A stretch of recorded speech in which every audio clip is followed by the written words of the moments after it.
নমস্কার বন্ধুরা, আমি গৌরী। আজকে আপনাদের কাছে ঘরোয়া একটা রেসিপি নিয়ে এসেছি, সেটা হলো কাতলা মাছের রেসিপি। আমি 3টে কাতলা মাছ ভালো করে ধুয়ে নুন হলুদ মাখিয়ে ফ্রাই প্যানে অল্প একটু তেল দিয়ে মাছগুলো লাল লাল করে ভেজে নিয়েছি।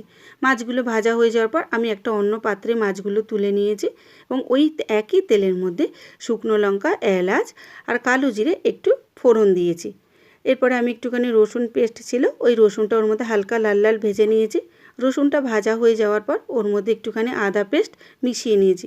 আদাটাও যখন ভালো করে ভাজা হয়ে যাবে তখন একটা মাঝারি সাইজের আমি পেঁয়াজ ওর মধ্যে পেস্ট করে রেখেছিলাম, সেই পেঁয়াজের পেস্টটা ওর মধ্যে দিয়ে ভালো করে মিশিয়ে নিয়েছি। এরপরে আমি 2 চামচ টমেটো যে পেস্ট ছিল সেই টমেটোটাও ওর মধ্যে মিশিয়ে নিয়েছি। টমেটোটা যখন মশলার সাথে ভালোভাবে মিশে যাবে তখন আমি ফ্যাটানো টক দই 2 চামচ ওর মশলার মধ্যে দিয়ে দেবো। এবার ওগুলো যখন ভালো করে মশলার সাথে মিশে যাবে সব কিছু মশলা, তখন আমি ওর মধ্যে সামান্য একটু নুন আর সামান্য একটু হলুদ দিয়ে মশলাটা ভালো করে নাড়িয়ে নেব।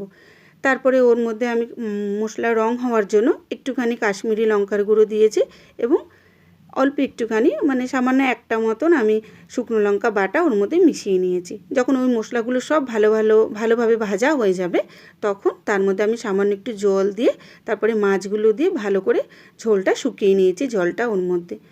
এরপরে সবার লাস্টে আমি ওর মধ্যে একটুখানি ধনেপাতা মিশিয়ে নিয়েছি। ধনেপাতাটা যখন একদম ভালোভাবে মিশে যাবে তার মধ্যে আমি একটু গরম মশলা বেটে রেখেছিলাম, সেটা ওর মধ্যে মিশিয়ে ঝোলটাকে একদম শুকনো করে নিয়েছি। এরপর আমি একটা অন্য পাত্রের মধ্যে এই আমার রেসিপিটা ঢেলে নিয়েছি। যদি আপনাদের ভালো লাগে অবশ্যই ট্রাই করবেন রেসিপিটা এবং আমার পাশে থাকবেন।